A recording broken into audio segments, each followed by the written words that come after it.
Halo, Assalamualaikum warahmatullahi wabarakatuh. Ketemu lagi dengan Vidya Spay di Jurnal Jalan Spay. Pada video kali ini, Vidya akan melanjutkan video sebelumnya atau chapter 1 atau episode 1 dari video Membangun Desa Bersama Masyarakat. Pada sharing kali ini atau diskusi kita pada kesempatan kali ini, Vidya akan fokuskan diskusi kita pada strategic rural planning atau perencanaan desa yang strategis, dan juga ada sedikit tentang sustainable rural development atau pembangunan atau pengembangan desa yang berkelanjutan. Oke, sebelum video memulai sharing session ini, jangan lupa untuk subscribe, klik lonceng supaya mendapatkan notifikasi kalau ada video baru. Kemudian juga jangan lupa komen, boleh kritik, boleh opini, boleh pendapat teman-teman yang bisa memperkaya diskusi dan sharing session kita pada pagi hari ini.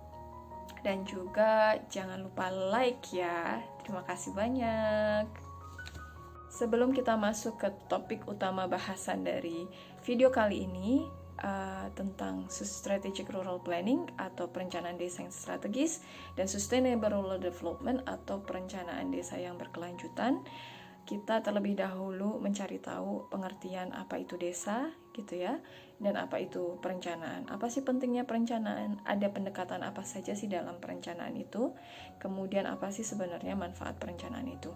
Vidya sudah mencoba mengumpulkan beberapa definisi dari Kamus Besar Bahasa Indonesia, dan juga Vidya juga mencari pendapat tentang planning dari beberapa pakar, baik dari buku maupun dari website. Oke, kita mulai terlebih dahulu. Sebenarnya apa sih itu desa gitu ya? Jadi di dalam Kamus Besar Bahasa Indonesia, ini video coba bacakan. Arti kata desa, pengucapannya desa, itu merupakan kata nomina gitu ya. Jadi desa adalah kesatuan wilayah yang dihuni oleh sejumlah keluarga yang mempunyai sistem pemerintahan sendiri, dikepalai oleh seorang kepala desa gitu ya. Kemudian di dalam KBBI juga desa diartikan sebagai kelompok rumah di luar kota. Jadi di luar kota, jadi desa itu sesuatu yang di luar kota yang merupakan kesatuan. Contohnya yang sangat dikenal gitu ya, di desa itu belum ada listrik. Di beberapa desa belum ada listrik. Ini penjelasan menurut KBBI. Kemudian desa juga sering diidentikan dengan udik atau dusun, dalam arti daerah pedalaman sebagai lawan dari kota atau antitesis dari kota. Ini hanya pendapat dari KBBI ya, bukan pendapat pribadi Vidya. Dan juga di dalam KBBI juga disebutkan bahwa desa itu bisa jadi tanah, tempat, atau daerah berdasarkan bahasa Melayu klasik. Nah, kita coba lihat juga definisi berikutnya, yaitu ya, untuk mendapat memahami tentang desa lebih dalam dan bijak dan juga jelas lagi, maka perlu pertimbangan pengertian tentang desa dari beberapa pakar gitu ya. Antara lain sebagai berikut. Kita lihat dari pendapat menurut Paul Halandis. Jadi bahwa desa adalah suatu wilayah yang jumlah penduduknya itu kurang dari 2.500 jiwa. Ini seperti yang Vidya juga sering amati di beberapa desa di Indonesia itu jumlah penduduknya memang antara 2.000 sampai 3.000 jiwa gitu ya, tapi kebanyakan adalah 2.000 jiwa. Dan di sini menurut Paul Halandis juga dikatakan bahwa desa adalah wilayah yang jumlah penduduknya kurang dari 2.500 jiwa. Dengan ciri-ciri sebagai berikut. Jadi mempunyai pergaulan hidup yang saling kenal, mengenal satu sama lain gitu ya, antara ribuan jiwa itu saling mengenal. Itu adalah ciri-ciri desa. Kemudian ada pertalian perasaan yang sama tentang kesukuan terhadap kebiasaan. Jadi pertalian perasaan yang sama tentang kesukuan terhadap perilaku atau kebiasaan.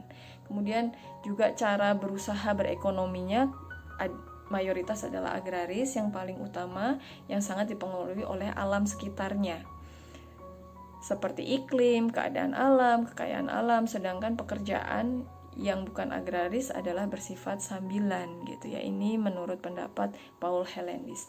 Pendapat menurut Inyoman Barata, semoga saya nggak salah nyebutnya, desa adalah kesatuan masyarakat hukum berdasarkan susunan asli yang memiliki badan pemerintahan di dalam satu wilayah kecamatan, gitu ya. Di desa memang ada ini ya, badan pemerintahan, dan biasanya memang di dalam satu wilayah kecamatan. Kemudian menurut R.H. Unang Sunarjo atau Sunaryo adalah suatu kesatuan. Jadi desa adalah satu kesatuan masyarakat berdasarkan adat dan hukum adat yang menetap dalam satu wilayah tertentu.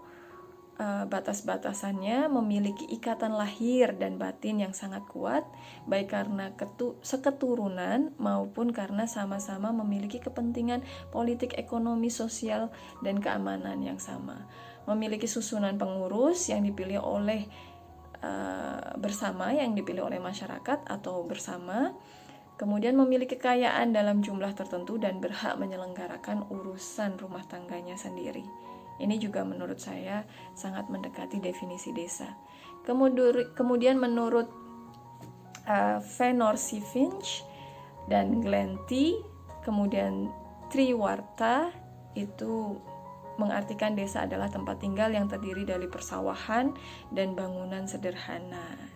Ini juga sering kita lihat ya di beberapa desa di Indonesia bahwa mayoritas itu ditumbuhi oleh padi ya, mayoritas itu memiliki sawah, dan juga bangunan dari masyarakatnya itu masih sifatnya sederhana dan tradisional. Kemudian menurut P.J. Bournin bahwa desa adalah salah satu bentuk kuno dari kehidupan bersama sebanyak beberapa ribu orang yang hampir semuanya saling mengenal. Kebanyakan dari mereka itu hidup dari sektor pertanian, perikanan, dan usaha-usaha lainnya yang dapat dipengaruhi oleh hukum alam. Dalam tempat tinggal itu terdapat banyak ikatan-ikatan keluarga.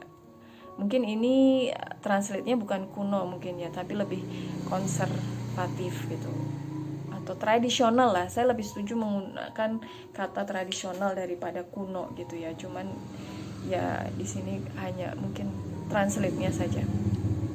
Kemudian menurut Rifki Sidik juga mengartikan desa adalah satu wilayah yang mempunyai tingkat kepadatan rendah yang dihuni oleh penduduk dengan interaksi sosial bersifat homogen, bermata pencaharian di bidang agraris, serta mampu berinteraksi dengan masyarakat atau wilayah lain di sekitarnya. Kemudian kita juga mencoba mencari tahu pendapat apa itu desa dari Sutarjo Kartohadikusumo. Sutarjo Kartohadikusumo mengatakan bahwa desa adalah kesatuan hukum tempat tinggal dari satu masyarakat yang berhak menyelenggarakan rumah tangganya sendiri, mempunyai pemerintahan terendah di dalam camat. Ini mungkin definisi ini tepat di Indonesia ya, karena di Indonesia itu kan ada subdistrik, dan desa itu masuk di dalam subdistrik yang terkecil gitu. Kemudian atau di level berapa ya, kalau nggak salah 5 ya. Kemudian menurut SD Misra, desa adalah suatu kumpulan tempat tinggal dan kumpulan daerah pertanian dengan batasan-batas tertentu yang luasnya kurang lebih dari 500 sampai 1000 are. Kita juga mengamati pendapat desa berdasarkan Undang-Undang Nomor 6 Tahun 2014. Jadi desa adalah desa dan desa adat, atau yang disebut dengan nama lain selanjutnya disebut desa, itu adalah masyarakat hukum yang memiliki batas wilayah yang berwenang untuk mengatur dan mengurus urusan pemerintahan, kepentingan masyarakat setempat berdasarkan prakarsa masyarakat, hak asal-usul dan atau hak tradisional yang diakui dan dihormati dalam sistem pemerintahan negara kesatuan Republik Indonesia.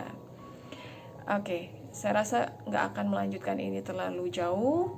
Teman-teman bisa search sendiri apa itu desa, baik secara online maupun offline di beberapa buku.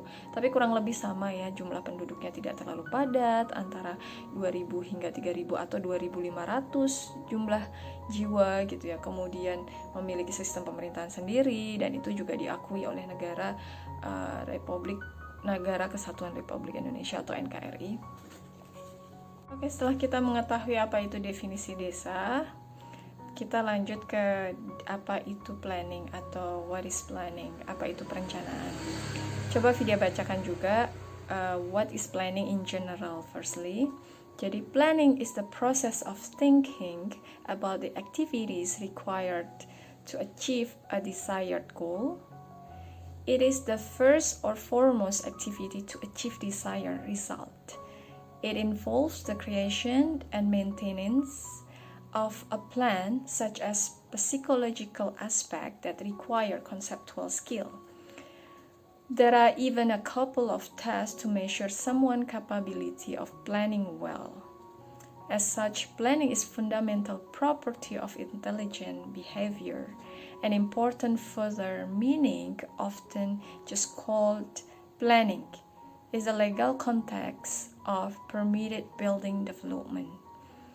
Jadi ya perencanaan itu adalah proses berpikir gitu ya tentang aktivitas yang harus dilakukan atau dibutuhkan untuk mencapai tujuan yang diharapkan. Jadi di dalam planning itu sendiri itu juga akan dituliskan beberapa aktivitas atau step atau stage yang harus dilakukan untuk bisa mencapai hasil yang diharapkan. Dan ini proses, planning itu lebih tepat dikatakan sebagai proses daripada project gitu ya. Jadi karena ini membutuhkan sebuah research yang panjang gitu ya, yang terus kita harus melihat dampaknya gitu, impactnya apa dari sesuatu yang sudah direncanakan atau sesuatu yang sudah dipikirkan, sudah disusun sedemikian rupa, kita harus belajar impactnya. Kenapa ini proses? Karena memang harus terus memperbaiki, ternyata dari effort yang kita lakukan atau upaya yang kita lakukan ini dampaknya tidak begitu signifikan, dampaknya justru memberi negatif. Maka planning sebagai sebuah proses, di situ kita juga memperbaiki dari beberapa upaya yang dilakukan dirasa kurang tepat gitu. Tapi sayangnya beberapa di Indonesia masih planning bersifat sebuah project, jadi selesai sebuah dokumen berarti selesai proses planningnya. Kalau Vidya sendiri lebih suka melihat planning sebagai sebuah proses gitu ya, dan juga research gitu. Jadi terus menerus gitu kita pantau selama 1 tahun, 5 tahun gitu ya, mungkin 10 tahun gitu, dan seterusnya. Karena dalam proses planning sendiri itu atau perencanaan dibutuhkan itu ya kemampuan dalam mengkonsep gitu ya, kemudian kemampuan dalam membuat, kemampuan dalam memutuskan dari banyak pertimbangan gitu ya. Terus juga diperlukan kemampuan skill khusus, kecerdasan, ilmu, dan pengalaman. Maka penting sekali dalam proses planning ini kita melibatkan banyak tenaga ahli gitu. Katakanlah kita melibatkan tenaga ahli lingkungan, kita melibatkan tenaga ahli regional planning, perencanaan kawasan, kita melibatkan arsitek, kita melibatkan tokoh-tokoh yang berhubungan dengan isu yang sedang dihadapi oleh desa. Katakanlah misalnya di desa itu punya potensi pertambangan, kita mengengage atau mengajak para ahli tambang bagaimana mengembangkan tambang berbasis masyarakat atau pertanian atau hutan atau potensi yang lainnya. Jadi karena penting sekali adanya skill yang dimiliki oleh seorang perencana, pengalaman serta kemampuan memutuskan gitu ya dari pertimbangan yang begitu besar, kemudian membaca hasil research tentang lingkungan, tentang potensi desa, tentang masyarakat dan lain-lain. Maka penting sekali untuk mengajak beberapa tokoh dalam mengembangkan perencanaan sebuah kawasan yang saat ini fokus kita adalah desa. Tapi juga penting untuk selalu mengajak masyarakat desa itu sendiri, karena masyarakat desa itu sendirilah yang akan tinggal lama di dalam desa itu ya, sampai bertahun-tahun, kemudian yang akan merasakan dampak dari atau impact dari keputusan yang dibuat dalam perencanaan gitu. Jadi memang penting sekali kerja kolaborasi antar banyak pihak gitu. Semakin banyak pihak yang dilibatkan, memang akan prosesnya semakin banyak karena semakin banyak pertimbangan. Namun dengan banyaknya pertimbangan, maka perencanaan yang dilakukan di desa tersebut akan semakin kaya. Karena dia bukan hanya mempertimbangkan tentang kesejahteraan dan kemakmuran, dia juga memperhatikan tentang lingkungan, mungkin potensi hutan di beberapa tahun ke depan, dan mungkin dampak kalau ada polusi atau kerusakan alam di desa tersebut, bagaimana mengembalikannya. Semakin banyak tenaga ahli yang dilibatkan, semakin banyak masyarakat yang dilibatkan, maka semakin kaya pertimbangan di dalam proses perencanaan tersebut. Sebelum kita masuk ke definisi perencanaan desa, ada baiknya kita melihat apa itu perencanaan kota terlebih dahulu. Karena perencanaan kota ini banyak dilakukan oleh tenaga ahli, sedangkan untuk perencanaan desa ini bisa dikatakan expert atau tenaga ahli yang bekerja di dalam perencanaan desa belum banyak atau semantap di perencanaan kota. Kita lihat dulu apa sih sebenarnya perencanaan perkotaan itu gitu ya. Kalau perencanaan perkotaan adalah perencanaan tata ruang kota yang mencakup segala aspek kehidupan dalam masyarakat. Terus pendekatan yang dilakukan dalam perencanaan kota yaitu pembuatan gambaran pola lingkungan fisik yang ada dan hubungan ruang kota dengan fungsi yang saling berkaitan. Penyelenggaraan perencanaan kota dapat mendukung pembangunan yang berkelanjutan dalam bidang sosial, ekonomi, dan lingkungan. Tapi harapannya dalam merencanakan desa itu kita tidak 100% menggunakan teori-teori perencanaan perkotaan. Dikhawatirkan yang terjadi adalah justru menjadikan desa itu urbanize gitu ya. Jika kita menggunakan terlalu banyak teori-teori perkotaan, nanti khawatirnya desa itu malah akan berubah menjadi kota gitu. Jadi dalam perencanaan desa kita juga harus lebih sensitif dan lebih fokus gitu tentang isu-isu atau tentang aspek-aspek apa saja yang dimiliki oleh desa. Seperti itu. Jadi kalau di kota misalnya kita mulai berpikirnya adalah perencanaan street structure, transportation system, dan seterusnya. Mungkin justru kalau dalam perencanaan desa kita harus memulai mengidentifikasi apa tanaman asli dari desa itu, apa ada binatang-binatang asli yang mendukung produksi desa gitu, yang tidak boleh punah gitu. Bagaimana meletakkan struktur jalan yang mendukung distribusi hasil pertanian, perikanan ataupun kehutanan yang dilakukan oleh masyarakat desa, tapi tidak merusak tanaman asli ya, karbon dari yang dihasilkan oleh mobil yang akan berlalu lalang di jalan tidak merusak dari produksi ataupun flora dan fauna yang dimiliki oleh desa. Jadi memang ada sedikit berbeda gitu ya. Mengapa pembangunan desa ini penting sekali? Seperti yang Vidya amati dari beberapa desa di Indonesia, pola perencanaan atau pengembangan desa yang sifatnya top bottom atau memberikan proyek kepada masyarakat desa itu tidak sustainable, tidak berkelanjutan, tidak long lasting, tidak lama gitu ya. Karena setelah tim perencana ataupun tenaga ahli meninggalkan desa tersebut, masyarakat desa tidak tahu bagaimana caranya mengelola proyek tersebut. Banyak sekali bisa kita dilihat di Indonesia seperti pembangkit tenaga air dan seterusnya, akhirnya mesinnya tidak dapat digunakan lagi gitu ya, istilahnya mangkrak dan seterusnya. Jadi penting sekali melibatkan masyarakat supaya kita tahu kemampuan dan daya dukung masyarakat itu sampai di level mana gitu, sehingga ketika perencana ataupun tenaga ahli ataupun pemerintah di tingkat regional atau nasional meninggalkan desa tersebut, istilahnya pembangunan selesai, maka desa tersebut dapat secara berkelanjutan meneruskan proyek atau perencanaan bersama. Kemudian kita langsung ke intinya, yaitu apa sih perencanaan pembangunan desa itu gitu ya. Perencanaan pembangunan desa menurut Permen Desa PDTT nomor 17 tahun 2019, kita bacakan di sini. Perencanaan pembangunan desa adalah proses tahapan kegiatan yang diselenggarakan oleh pemerintah desa dengan melibatkan BPD dan unsur masyarakat secara partisipatif guna pemanfaatan pengalokasian sumber daya desa dalam rangka mencapai tujuan pembangunan desa.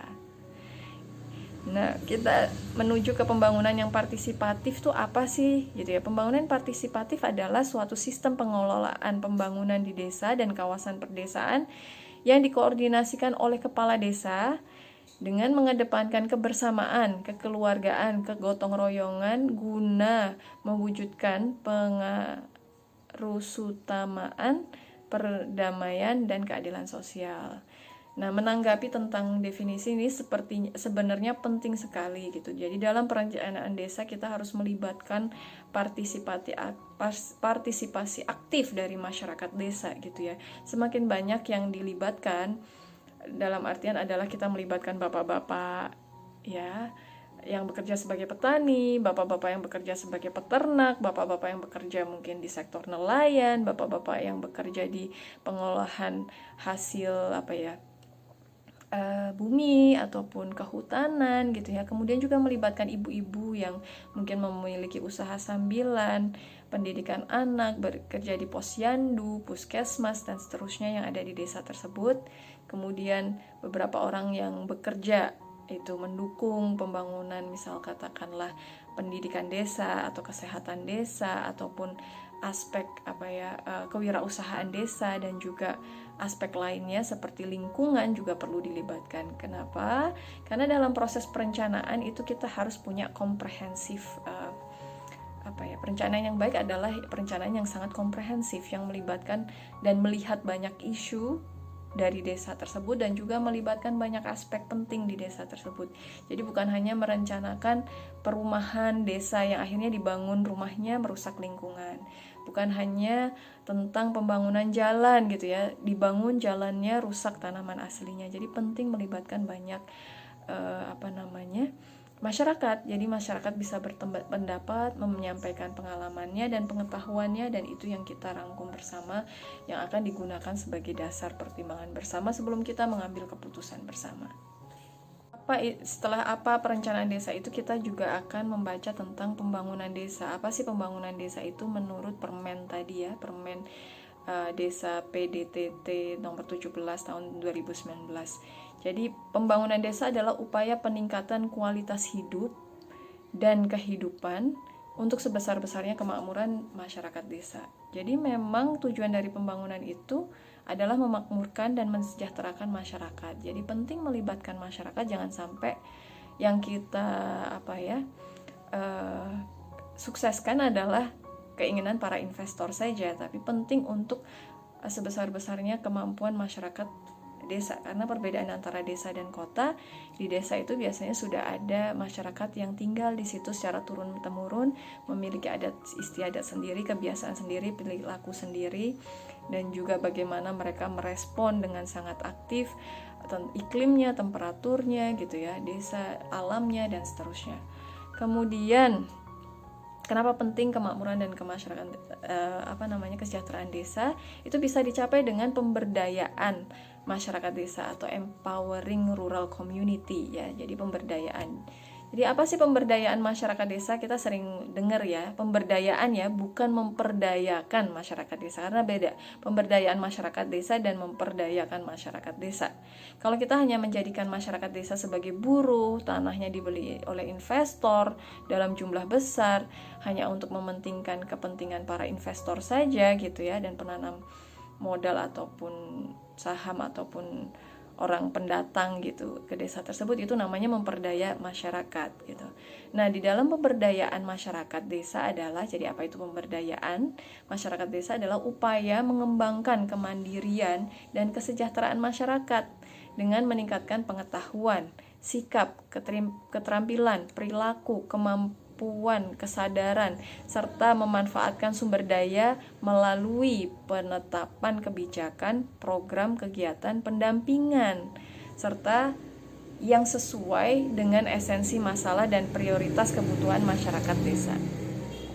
Oke, tadi kita sudah bahas tentang what is planning in general. Jadi apa itu planning secara umum gitu ya. Nah, planning sendiri itu sebenarnya banyak, ada planning di dunia bisnis ya, business planning, ada planning, personal planning gitu, personal planning, jadi perencanaan pribadi gitu ya, rencana pribadi dan seterusnya.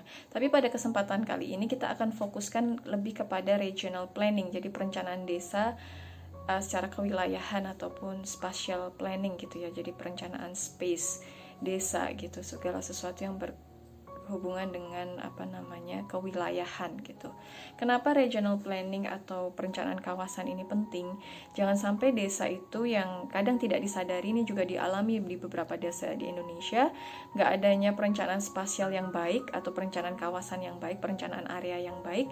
Akhirnya desa tersebut menjadi padat, sangat padat, karena pembangunan rumah yang horizontal gitu, tidak ada kebijakan tanah waris. Jadi seketika orang tua yang memiliki lahan luas produktif, kemudian lahan produktif tersebut diwariskan kepada anaknya, kemudian dibagi rata tanpa meninggalkan lahan produktif, kemudian langsung oleh anak-anak tersebut dibangun settlement atau rumah tinggal, yang akhirnya anak-anak tersebut kehilangan mata pencaharian utama mereka sebagai petani, yang akhirnya menurunkan taraf hidup masyarakat, kesejahteraan masyarakat dan kemakmuran. Yang sebelumnya bekerja sebagai petani yang produktif, mungkin orang tuanya memiliki tanah 1 hektar begitu ya, yang memproduksi beras untuk kawasan sekitarnya, namun setelah tanah itu diwariskan dibagi 4, mungkin 12 anak, akhirnya tanah itu menjadi sangat kecil-kecil, dan anak tersebut tidak melakukan kolaborasi bagaimana mempertahankan lahan produktif tersebut, dan hanya langsung diubah atau dialihfungsikan, dikonversikan menjadi settlement ataupun rumah tinggal. Jadi penting sekali perencanaan, mau dikemanakan ke depannya. Mungkin desa penting memiliki plan bahwa beberapa lahan produktif harus dipertahankan, di mana settlement harus dibangun, apakah permukiman masyarakat dibangun secara vertikal gitu ya, kan nggak masalah tuh ya sebenarnya, tinggal di dalam satu bangunan gitu atau rumah yang lebih vertikal, sehingga kita bisa mempertahankan lebih banyak lahan produktif gitu. Jadi apa sih pemberdayaan masyarakat desa? Tentunya berbeda dengan memperdayakan masyarakat desa tadi ya. Jadi pemberdayaan masyarakat desa adalah upaya mengembangkan kemandirian. Kemandirian harus dicatat, dan kesejahteraan masyarakat desa. Kesejahteraan masyarakat desa juga harus dicatat dengan meningkatkan pengetahuan. Jadi masyarakat desa harus diedukasi gitu, pengetahuannya, sikapnya, keterampilannya, perilakunya, kemampuannya, kesadarannya, serta memanfaatkan sumber daya melalui penetapan kebijakan, program, kegiatan, dan juga pendampingan yang sesuai dengan esensi, masalah, dan prioritas kebutuhan masyarakat desa. Jadi penting sekali dalam proses perencanaan yang dengan mengedepankan pemberdayaan masyarakat ini, jadi harus ada proses pendampingan. Kenapa ada proses pendampingan? Masyarakat harus didampingi, masyarakat harus istilahnya assisting, didampingi, atau masyarakat harus diedukasi tentang apa pentingnya perencanaan, bagaimana melakukan proses perencanaan, hal-hal atau isu-isu apa saja, aspek-aspek apa saja yang penting dipertimbangkan dalam perencanaan. Untuk apa semua itu dilakukan? Untuk menjadikan masyarakat mandiri, untuk menjadikan masyarakat sejahtera, sehingga ketika expert atau planner perencana itu tidak lagi selamanya tinggal di situ, masyarakat bisa melanjutkan baik kebijakan, program, project ataupun yang lainnya untuk kemaslahatan masyarakat desa tersebut, kesejahteraan dan kemakmuran masyarakat desa tersebut. Jadi penting dalam pemberdayaan masyarakat ini adalah aspek pendampingan gitu ya. Kemudian kemandirian juga harus diutamakan. Kita lihat dulu apa sih definisi dari regional planning atau perencanaan kawasan. Jadi regional planning deals with the efficient placement of land use activities, infrastructure and settlement growth across a larger area of land than an individual city or town. Jadi regional planning is related to urban planning. Sorry for some noise. Regional planning is related to urban planning as it related land use practice on broader scale. It also includes formatting laws and will guide the efficient planning management of such said region. Jadi regional planning can be comprehensive by covering various subjects, but it more often specifies particular subject which requires region-wide consideration.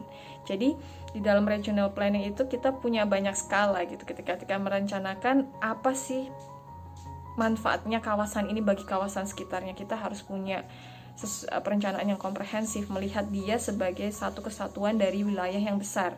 Kemudian di dalam wilayah tersebut kita lihat sendiri juga beberapa aspek kecil di dalamnya.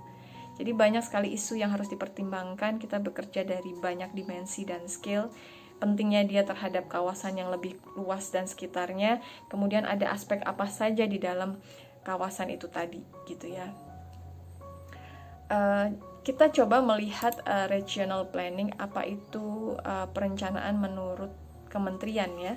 Sekarang kita mengamati tentang perencanaan atau regional planning menurut perencanaan kawasan menurut dimensi pendekatan dan koordinasinya ya. Jadi pendekatannya seperti apa dan koordinasinya seperti apa.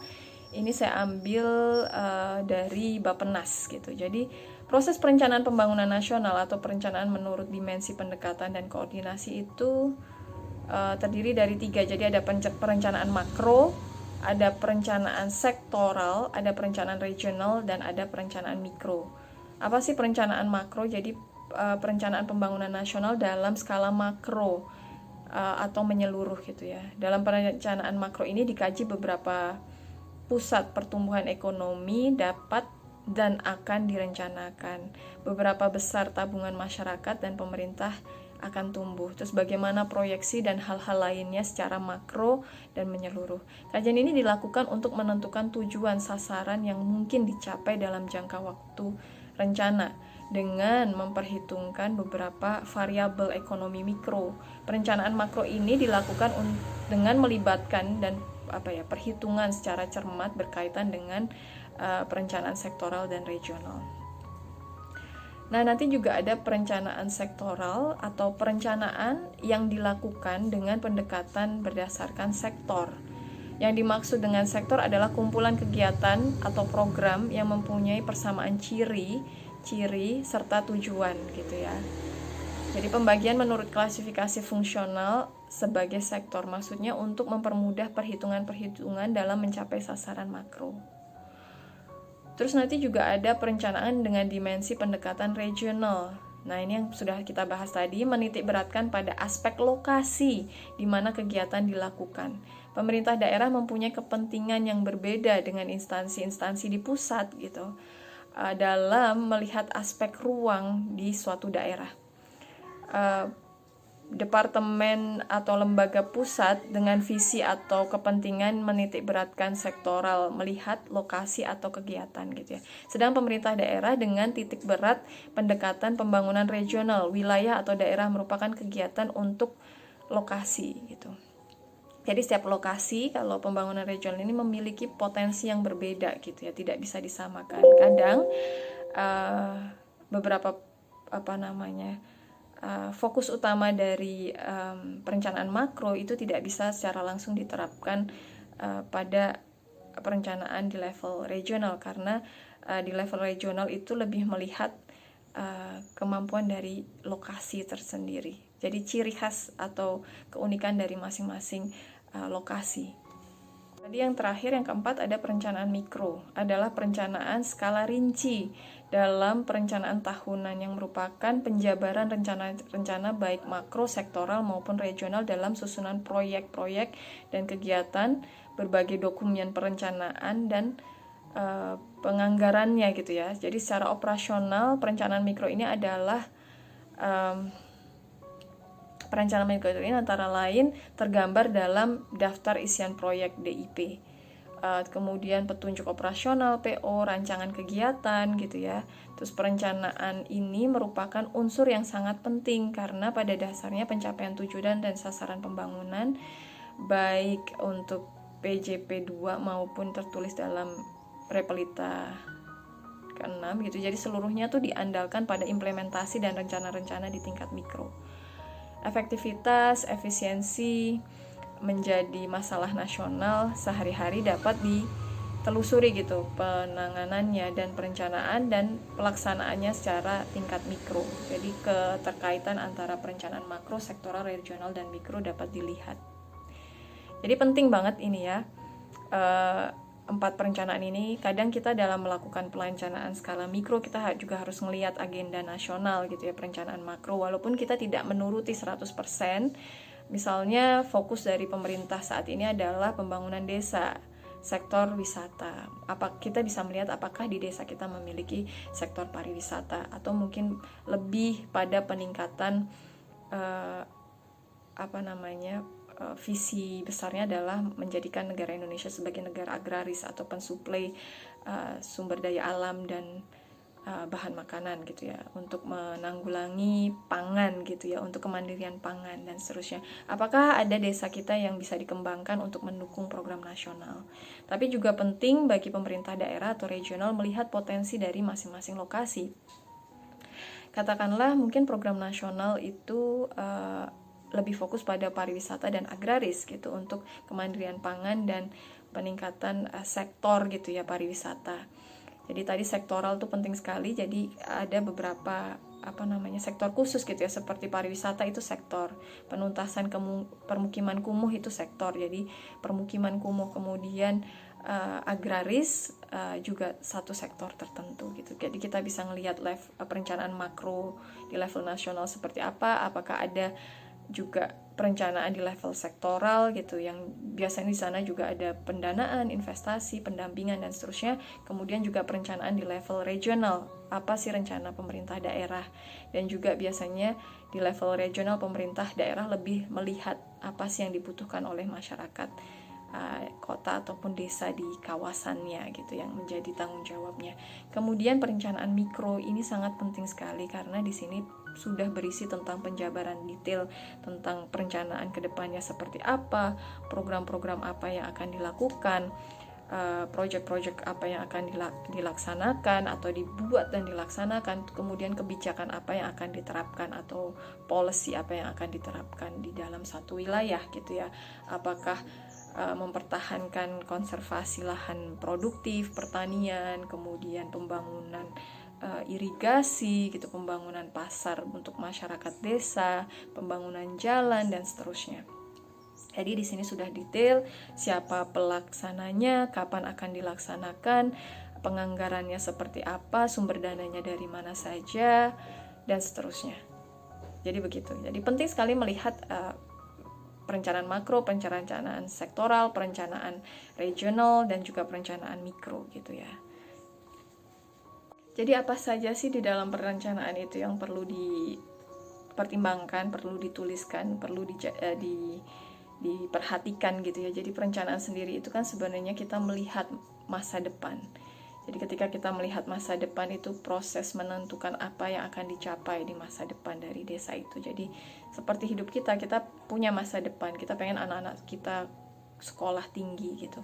Lalu apa yang harus dilakukan supaya anak-anak kita itu bisa terus melanjutkan hingga sekolah ke level yang tinggi gitu kan. Sama halnya desa itu akan punya pencapaian di masa depan yang diharapkan, mungkin lingkungan yang tidak terdampak polusi, ataupun peningkatan sektor pertanian, peningkatan sektor kehutanan dan seterusnya, atau perikanan, peternakan dan seterusnya. Itu adalah mimpi bersama masyarakat desa yang ada di masa depan, atau membangun desa wisata yang dikenal oleh dunia dan seterusnya. Jadi proses menentukan apa yang ingin dicapai itu penting sekali. Kemudian menentukan tahapan-tahapan yang dibutuhkan. Jadi gimana sih caranya supaya kita bisa mencapai target bersama tersebut. Kalau kita pengen sekolah, anak-anak kita sekolah tinggi, kita harus mulai menabung, menyiapkan dana pendidikan, atau kita sudah mulai mengedukasi anak-anak kita sejak mereka tinggal bersama kita. Begitu juga dengan perencanaan desa. Jadi apa saja yang harus dilakukan? Saya harus berkolaborasi dengan Kementerian Pariwisata. Saya harus mengadakan workshop peningkatan kapasitas masyarakat sebagai desa wisata. Kemudian mungkin workshop peningkatan produk pertanian, pengolahan produk pertanian, kemudian kolaborasi dengan beberapa institusi bagaimana mendapatkan izin dari produk gitu yang bersertifikasi dan seterusnya. Melakukan kolaborasi dengan beberapa expert untuk mencari tahu apa solusi dari permasalahan yang dihadapi desa. Jadi tahapan-tahapan itu penting sekali.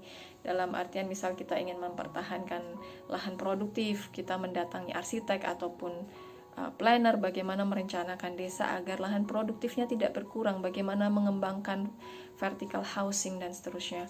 Kemudian mengkaji ketidakpastian gitu. Jadi kita juga harus mengkaji ketidakpastian, mengukur kemampuan, kapasitas kita seperti apa. Apakah memang kapasitas kita mampu untuk menjadikan desa kita sebagai desa wisata gitu ya. Jangan-jangan sebenarnya potensi utamanya adalah lebih ke agraris gitu. Jangan sampai kita mengubah desa kita menjadi wisata, padahal potensi terbesar kita adalah agraris karena masyarakatnya agrarian community gitu ya, lebih dekat dengan kehidupan pertanian gitu. Kemudian memilih arah terbaik, memilih langkah, jadi arah, langkah, target terbaik untuk desa itu seperti apa. Semua masyarakat desa biasanya ketika kita melakukan proses perencanaan, idenya banyak sekali. Tapi dari ide yang banyak tersebut, masyarakat juga harus punya kemampuan menentukan mana yang paling sesuai dengan keunikan kita, mana yang paling sesuai dengan kapasitas atau kemampuan masyarakat itu sendiri. Dan di dalam perencanaan itu ada pendekatan banyak sekali gitu ya. Jadi bisa juga pendekatan perencanaan itu berdasarkan visi bersama. Masyarakat punya visi bersama menjadikan desa yang lebih religious, bebas dari alkohol, bebas dari narkoba, penguatan PAUD, penguatan pendidikan remaja dan seterusnya. Juga bisa berdasarkan kecenderungan gitu. Jadi misal masyarakat punya kecenderungan tertentu menginginkan menjadikan desa tersebut menjadi desa wisata mungkin karena ada beberapa masyarakat yang sangat bagus networknya terhadap turis baik domestik maupun mancanegara, ataupun kecenderungan tertentu misalnya masyarakat punya potensi pertambangan, kehutanan, pertanian ataupun perikanan dan seterusnya. Terus juga bisa berdasarkan tujuan bersama, masyarakat punya tujuan besar menjadikan desa yang katakanlah produktif, sejahtera, makmur dan seterusnya. Juga bisa berdasarkan isu, berbasis isu, misalnya kenapa sebagian besar mata pencaharian masyarakat desa hilang karena land converting, perubahan lahan produktif menjadi permukiman, sehingga mengubah gitu desa itu menjadi desa wirausaha, desa wisata dan seterusnya. Atau desa produktif, desa yang awalnya agrarian menjadi peternakan dan seterusnya. Juga bisa berdasarkan kesempatan dan peluang. Misal katakanlah negara memiliki satu program desa wisata, working from destination. Apakah desa kita bisa merespon bahwa mungkin desa kita itu punya spot-spot penting, spot-spot yang cantik yang bisa digunakan oleh turis baik internasional maupun nasional yang dapat dijadikan sebagai peluang gitu ya, mendukung program nasional ataupun regional. Sebenarnya teori planning ini sudah berkembang dari waktu ke waktu ya. Jadi di Eropa sendiri dan di Amerika ini planning itu memiliki banyak versi gitu, yang terus-menerus prosesnya diperbaiki oleh beberapa ahli perencana ataupun akademisi yang berkecimpung di bidang perencanaan kawasan atau regional. Seperti waktu dulu kita sering dengar apa itu master plan gitu, yang masih sangat digunakan di Indonesia, tapi sebenarnya di beberapa negara Eropa master plan ini sudah tidak terlalu master plan atau blueprint gitu ya, blueprint planning ini sudah tidak terlalu digunakan gitu ya. Jadi kemudian kita juga pernah mendengar land use planning gitu. Kemudian kita juga pernah mendengar project planning.